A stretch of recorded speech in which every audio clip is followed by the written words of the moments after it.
Hello everyone. Ayan mga kapopo. Ayan mga kapopo po ay gusto ko lang pong i-share sa inyo mga guys. Dahil napakahigpit po talaga ni Popo ngayon. Ayan. Malingat lang kayo, sandali. Ayan, meron na po siyang ilalagay sa inyo na warning. At pag hindi nyo po mapansin yung warning na yun mga guys, siya po ay mag-off ng inyong mga solo live or pag nagla-live stream kayo ay talagang i-off na po kaagad. And then, experience ko na din po. Ayan, kasi kagabi po ay nagla-live po si Captain Yam. Ayan. And nakayuko lang ako sandali.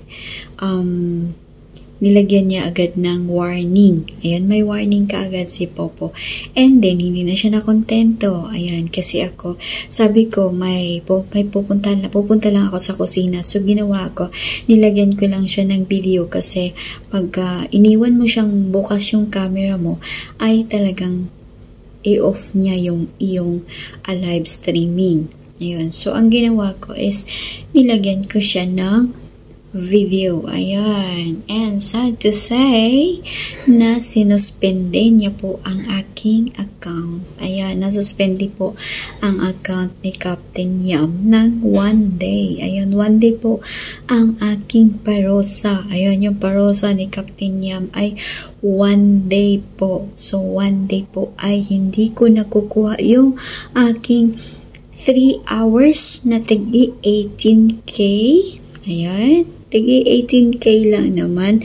Hindi ko nakukuha. And then, hindi ako pwedeng mag-open PL or open ng party live. Ay, lalong hindi ako pwedeng mag-tasking. Ayan. So, aantayin ko na lang yung aking suspension na matapos. Ayan, na-suspend po si Captain Yam. Ayan. So, ingat-ingat po tayo mga guys kasi talagang napaka-stricto ni Popo ngayon. Napakahigpit po ng kanyang ng kanyang system ngayon. Ayan. So, ingat-ingat lang po tayo mga guys.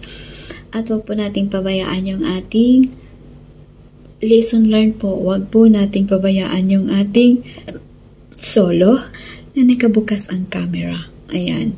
So, ayan, lesson learned po na huwag po nating gawin yun kung ayaw natin na ma-violation tayo ni Popo. Ayan, kasi si Popo ngayon humahapit. Ayan, hinahapit niya talaga ang hindi ko alam kung bakit siya naghahapit. Talagang napaka-stricto ni Popo sa linggong ito mga guys. So marami na pong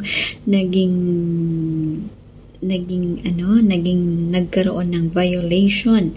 Ayan, marami na pong nagkaroon ng violation. Kaya ingat-ingat po. At isa na po ako doon sa nagkaroon ng violation. So, ingat-ingat lang po mga kapopo. Ayan. And, ayun, sa pagtasking niya po, ay wag po nating nang gawin ang mga bawal mula kay Popo.